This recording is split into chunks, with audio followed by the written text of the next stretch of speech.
Ẹ kú ojúmọ́ ẹ̀yin ènìyàn mi. Mo kí wa kú ìsinmi òpin ọ̀sẹ̀. Ọ̀pọ̀ ìlà òṣè láyé ní agbára ṣe Elédùmarè. Ilẹ̀ Yorùbá Olúwa Elédùmarè á gbà fún wa. A kú ojúmọ́. Mo kí gbogbo àwọn ìyá bàbá àwọn ẹlẹ́sìn Islam, ẹlẹ́sìn Kristẹni àti ẹlẹ́sìn àbáláyé gbogbo àtọ́ àsúre ìwòrìwò fún ẹ wá wo fọ́nrán yìí. Ṣé ẹ rántí níjọ́ kìíní àná bí ọ̀sẹ̀ tí a ṣẹ̀ṣẹ̀ lò tán yìí náà ni? Ọ̀sẹ̀ tá a ṣẹ̀ṣẹ̀ lò tán yìí tí wọ́n lọ demolish ilé ní Benin ní àwọn Nigerian soldiers. Nǹkan míì títí jáde o. Ẹ wá wo, ẹ wá gbọ́. A dúpẹ́ lọ́wọ́ brother yìí, very dark man. Ó ń ṣiṣẹ́ takuntakun. Kò ní sún ẹ, kò ní rẹ̀ ẹ́ brother. God bless you. The Lord will protect you. Because àwọn nǹkan tí brother yìí ṣe kiri nínú Nàìjíríà ẹ̀ ó wà very dangerous. Ó dangerous gan. Bẹ́ẹ̀ni, ẹ wá wo ohun tó ṣẹlẹ̀ lẹ́yìn ìgbà tí Nigeria Army tí wọ́n fúnra ara wọn tí wọ́n lọ ń wọlé onílé tí wọ́n ní the land belong to military. Since how many years ago? Nísìnyí lẹ ṣẹ̀ṣẹ̀ wá mọ̀ pé the land belong to Nigeria military. Is that so? It's alright. Ẹ wá wo ohun tó ṣẹlẹ̀. Màá drop video yẹn sìn kẹ́ gbọ́ kẹ́ wá wo nǹkan tó ṣẹlẹ̀. Kò sí nǹkan tí ẹ ní, kò sí àrà tí ẹ ní dá lẹ́yìn Nigeria government. Kí ni nǹkan tí àwọn ará ìlú ṣe fún yín tó tó yìí? Kí ni nǹkan tí àwọn ará ìlú ṣe fún yín tó tó yìí ẹ̀yin ènìyàn wọ̀nyí?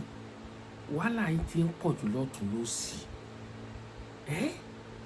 Ẹ farabalẹ̀, ẹ yẹ kí drop video yẹn ká tó wá sọ̀rọ̀ lé lórí kẹ́fẹ́ tí ara yín gbọ́. All right, so behind me is the evidence of his allegation that they're installing a camp for the Fulanis while demolishing their community. Now, I will understand his reason for believing this, because this place is in the bush. The place they are demolishing is just in front. And he's also saying that there are more camps of these Fulani people. How many other camps have you seen with your eyes? The ones I've seen with my eyes, like this one, is just one of it. There's still about 4 inside. You can't go there. Why can't you go there? Because if anybody go there, will not come out alive. Even GPNG bullets have been recovered from here. Different guns have been recovered from here. In this place? Yes. Stacy is aware. AIG is aware. But have you seen with your eye? Yes. We have seen with videos. There's video that the Koma used to pop bullets here. Okay. There are videos. We cannot go inside now because of the risk. As we are even here now, we are on risk. We are on risk. So all right. No problem. Let me go and show you the barracks. Sure, you heard all the allegations in that video. While we were talking, a Fulani man came. When the Fulani man came, I told him, I said, this is what these people said. This is the response.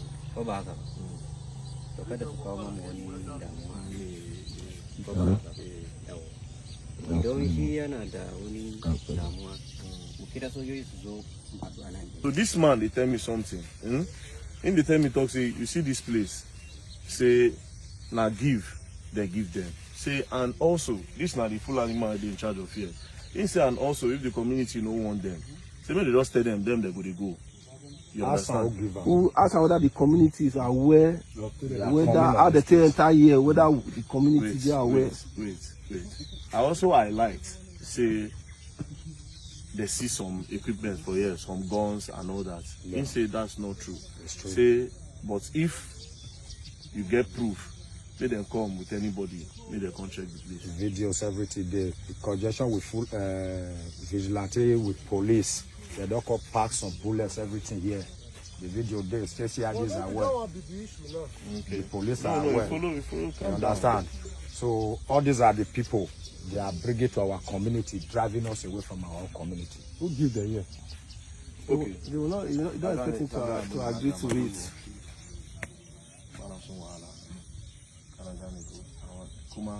Now do the Benue. That's about the Afaro Benue. Nina na video they are Benue fa. Na jeguru na jira no na musu we ankeshe wae. Yanzu da yana gya ma. Ko nkira woni brother ka. Cut the camera. Now, after his response, we were there. I was still talking to him that I want peace. I want to address this situation, and I hope to report to the authorities so that they can come in before it turns a bloodbath. As we were there, some other ones came and they instructed our bikes not to leave. If no be say I use diplomacy, I swear to God, for that place, they go start to chook themselves knife. Those guys, when me and them come, and those Fulani guys. And I'm not even joking. I had to use diplomacy, speak to the Fulani man that, see, I know that a lot of things are happening behind closed doors, that you people might also be a victim. This thing, the government, they run am. I spoke to him, and that was when everything calmed down. Ṣé ẹ̀yin náà ti rí nǹkan tó ṣẹlẹ̀? Ẹ wo opposite ibi tí wọ́n ti ń demolish ilé. Ẹ wá fún àwọn Fúlàní ní ẹ fún wọn ní camp síbẹ̀ tí wọ́n ti ń ṣọṣẹ́. Ẹ rí bẹ́ẹ̀ kẹ́ lọ destroy ibẹ̀. Ibi tí àwọn ènìyàn tí wọ́n ń gbé tí wọ́n kọ́lé sí jẹ́jẹ́ wọn, ibẹ̀ lẹ wá rí kẹ́ lọ demolish. Ó kò yín kú Ọlọ́run. Ẹ gbọ́ nǹkan tí very dark man sọ. Ó gbọ́ Hausa, ó ń translate ọ̀rọ̀ tó ń sọ. Ẹ bá wo the end of that video, ẹ tún lọ tú wò. Kẹ́ gbọ́ nǹkan tí very dark man sọ. Ó ní lẹ́yìn ìgbà tí ó ní àwọn Fúlàní kan ti padà wá bá wọn bẹ̀ débi pé wọ́n fẹ́ bẹ̀rẹ̀ violent.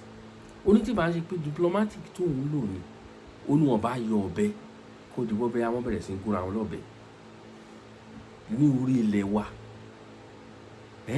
Ní orí ilẹ̀ wa wọ́n ní wọ́n recover pẹ̀lú Nigeria police, wọ́n náà recover àwọn ìbọn pẹ̀lú ọta ìbọn nínú igbó yẹn tó jẹ́ pé àwọn Fúlàní dẹ̀ ló ń gbé inú ibẹ̀. Nigeria army wọn ò rí ọ̀dọ̀ àwọn Fúlàní kí wọ́n lọ destroy inú ibẹ̀ yẹn. Wọn ò rí bẹ́ẹ̀ kí wọ́n lọ pa gbogbo àwọn Fúlàní tó wà ńbẹ̀ àbí kí wọ́n kó wọn lọ. Àfi ilé onílé lẹ́lẹ̀ lọ́ máa wó.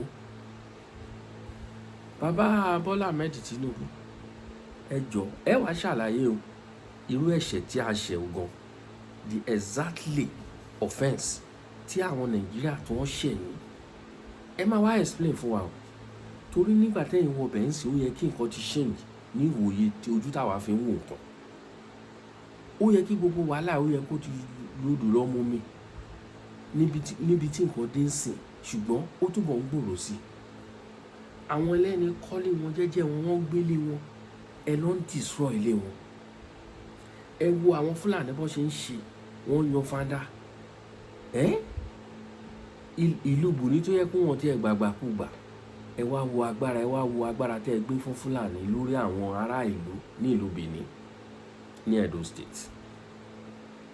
Ẹ wá wo wọ́n náà recover ọta ìbọn pẹ̀lú àwọn AK bọ́ǹdù kọ̀ọ̀kan náà recover nínú igbó yẹn. Fúlàní ti lẹ́nu ó ti ń sọ̀rọ̀, wọ́n láwọn yẹn tiẹ̀ ti dé, wọ́n fẹ́ bẹ̀rẹ̀ violence, wọ́n fẹ́ jà. Eléyìí ní agbára honestly. Ẹ nídìí láti wá nǹkan ṣe sí i. Ẹ nídìí láti, torí ọ̀rọ̀ tó wà nílẹ̀ mo jẹ́rìí àwọn ará Benin wọn nígbà o wàhálà àìpadà ṣẹlẹ̀ níbẹ̀ yẹn o. Wàhálà àìpadà ṣẹlẹ̀ torí àwọn tí wọ́n wọlé wọn lè dákẹ́ kọ́ máa wò. Àwọn tó ń wọlé wọn ẹlòmíì inú wọn wà ń lu òyìnbó tó dá mi lójú. 80% ilé tí wọ́n wó ń bẹ̀ yẹn, 80% àwọn ilé tí wọ́n wó ń bẹ̀ yẹn, àwọn tó ní ilé wà ní ìlú òyìnbó. Torí àwọn ará ìlú yẹn, ìlú òyìnbó ni wọ́n pọ̀ sí jù. Eléyìí dá mi lójú jọ ṣẹ lọ. Bẹ́ẹ̀ ni, ó dá mi lójú. Ṣé bá ṣe fẹ́ continue lélẹ̀? Ẹ̀yin náà ẹ ti fojú ara yín rí nísìnyí. Ẹ ti fojú ara yín rí. Ó ti dájú. Ẹ wá wo 2027 ń bọ̀, ẹ ti bẹ̀rẹ̀ sí campaign, ẹ ti ń ṣe sókè sásò. Àfi tó bá yẹ pé bẹ́ẹ̀ ṣe máa ń ṣe náà lẹ ṣe fẹ́ ṣe ní Tinubu. I pray to God before that year. Nǹkan tó ń pè ní Nàìjíríà kó ti parẹ́. Torí ìnira ẹ ti pọ̀ jù. Àdúrà wa nìyẹn o. Kí everybody kan lọ face ìlú wọn. Àwa ẹni tó bá if Delta State tó bá fẹ́ join wa, they are welcome. Ara wa náà ni wọ́n. Àwọn Benin náà tó bá fẹ́ join wa, ara wa náà ni wọ́n. Ṣùgbọ́n Akèrègbè ti júwe mi láti fokùn sí òun. Kò nídìí pa àròjọ, kò sí àròyé kankan lórí ọ̀rọ̀ tó wà nílẹ̀. Akèrègbè ti júwe mi tá fokùn sí òun lọ́rùn. Bó ṣe jẹ́ nìyẹn. ẹ̀yin ènìyàn wa gbogbo. Ṣé mọ̀ pé ṣókí báyìí náà ni ọbẹ̀ oge, ṣókí báyìí náà la fi mú wá fún yín nítorí àwọn ènìyàn wa tó wà nílé láti fẹ́ máa gbọ́ nǹkan tá à ń sọ. A nílò láti máa fàágùn. Ẹ jẹ́ ká fi gbogbo ẹ̀ lẹ̀ síbi tí àsọdé yìí. Ẹ̀yin náà ẹ wo fídíò yẹn, kẹ́ share ẹ fi ṣọwọ́ sí àwọn ènìyàn kan rí nǹkan tó ń lọ ní Benin. Àwọn tó ń wo fídíò tá a ṣe last time lórí ọ̀rọ̀ very dark, tí dark man ṣe tó gbé fídíò tó fi hàn káàkiri bọ́n ṣe wọlé kiri táwọn ìyá kan protest tó ń sunkún tó ń jọra wọn mọ́lẹ̀. Ẹ wá wo tó ti bẹ́yìn yọ, ẹ wo tó bẹ́yìn yọ, ẹ bá wa share ẹ fi ṣọwọ́ sáwọn ènìyàn. Mo kí wa lógúnlógún.